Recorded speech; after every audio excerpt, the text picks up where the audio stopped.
Chapter 1, Discovering Our Child Within. Introduction. The concept of the child within has been a part of our world culture for at least 2,000 years. Carl Jung called it the divine child, and Emmett Fox called it the wonder child.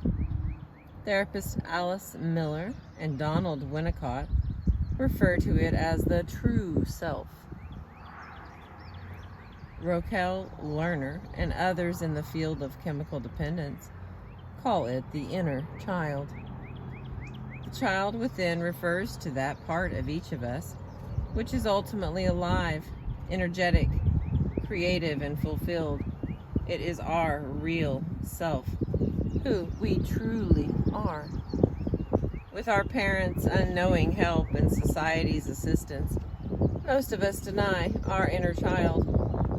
When this child within is not nurtured or allowed freedom of expression, a false or codependent self emerges.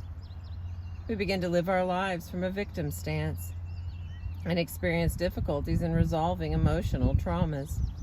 The gradual accumulation of unfinished mental and emotional business can lead to chronic anxiety, fear, confusion, emptiness, and unhappiness. Denial of the child within and the subsequent emergence of a codependent self are particularly common among children and adults who grew up in troubled families, such as those where chronic physical or mental illness, rigidity, coldness, or lack of nurturing were common.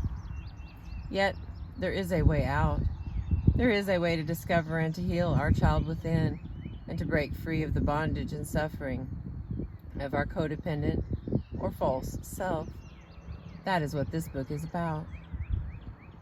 Will this book help me? Not everyone was mistreated or abused as a child. No one really knows how many people grow up with a healthy amount and quality of love, guidance, and other nurturing. I estimate perhaps 5 to 20%. This means that from 80 to 90% of people did not receive the love, guidance, and other nurturing necessary to form consistently healthy relationships and to feel good about themselves and about what they do. While not easy to determine whether you lean towards being more healthy or less healthy in relationships with self and others, you may find it helpful to answer some of the following questions. I call it the Recovery Potential Survey because it reflects not only our woundedness, but also the potential that we have to grow and to realize an alive, adventurous, and happy life. The Recovery Potential Survey has these questions. Your choices are never, seldom, occasionally, often, and usually. Excuse me. Number 1, do you seek approval and affirmation? Number 2, do you fail to recognize your accomplishments? Number 3, do you fear criticism? Number 4, do you overextend yourself? Number 5, have you had problems with your own compulsive behavior? Excuse me. Do you have a need for perfection? Number 7, are you uneasy when your life is going smoothly? Do you continually anticipate problems? Number 8, do you feel more alive in the midst of a crisis? Number 9, do you care for others easily, yet find it difficult to care for yourself? Do you isolate yourself from other people?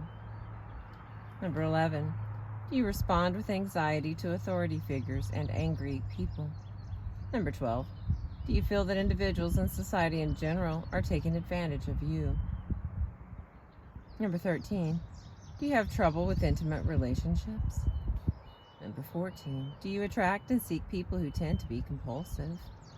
Number 15, do you cling to relationships because you are afraid of being alone? Number 16, do you often mistrust your own feelings and the feelings expressed by others? And the last one, number 17, do you find it difficult to express your emotions? And the choices again were never, seldom, occasionally, often, and usually. If you answered occasionally, often, or usually to any of these questions, you may find it useful to continue reading. These questions are modified from Al-Anon Family Group, 1984, with permission. Other questions to consider are: number 18, do you fear any of the following? Losing control, your own feelings, conflict and criticism, being rejected or abandoned, being a failure. Number 19, is it difficult for you to relax and have fun? Number 20, do you find yourself compulsively eating, working, drinking, using drugs, or seeking excitement? Number 21, have you tried counseling or therapy yet still feel that something is wrong or missing? 22, do you frequently feel numb, empty, or sad? 23, is it hard for you to trust others? Number 24, do you have an overdeveloped sense of responsibility?